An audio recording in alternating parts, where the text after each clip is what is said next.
Anong nangyari sa Chocomucho? Bakit biglang dumami ang setters? Mga kabali, napansin niyo ba? Parang biglang naging setter factory ang Chocomucho.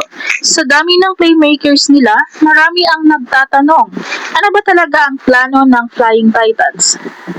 Sa kasalukuyang lineup, nandyan pa sina Dina Wong, Alina Bicar at Tia Andaya, habang may iba pang setters na kasama sa pool ng team. Kaya natural lang na magtanong ang fans kung bakit kailangan ng napakaraming setters.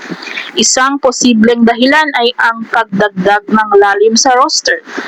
Alam naman natin na mahaba at mabigat ang PVL season. Kapag may injury o kailangang pagpahinga ang isang player, may handang pumalit sa may kalidad.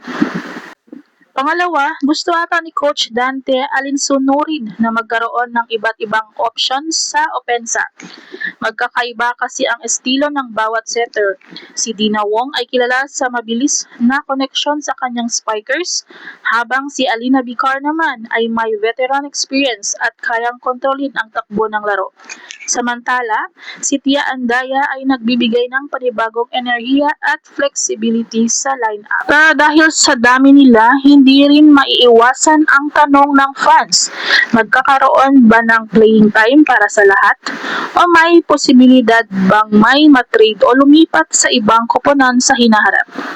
Sa totoo lang, malaking pressure ito para sa coaching staff dahil kahit maraming setter, isa o dalawa lang ang kadalasang regular na ginagamit sa loob ng court. Kaya siguradong magiging matindi ang kompetisyon sa loob ng Chocomucho. Ang tanong ngayon mga kabali, strategic move ba ito para makabalik sa championship contention?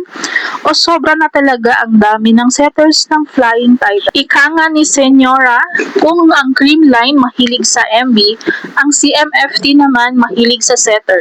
Kaloka, haha.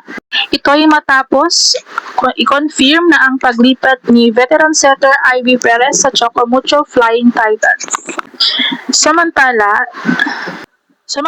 ayon naman sa reliable insider na si Mother Lilio, ay mukhang may pangyayaring complication sa playmaking ng CMFT. Kung inyong nakita at nabasa ang post ni Mother Lilio, mukhang may ibig sabihin ang lahat.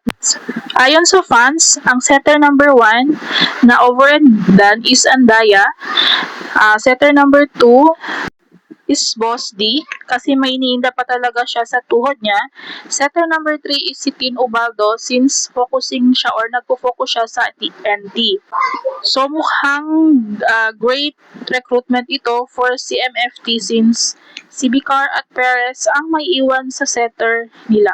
Iyon ay ang mga hula ng fans. Mukhang this time ay hindi na mababangko si Ivy Perez at Alina Bicar.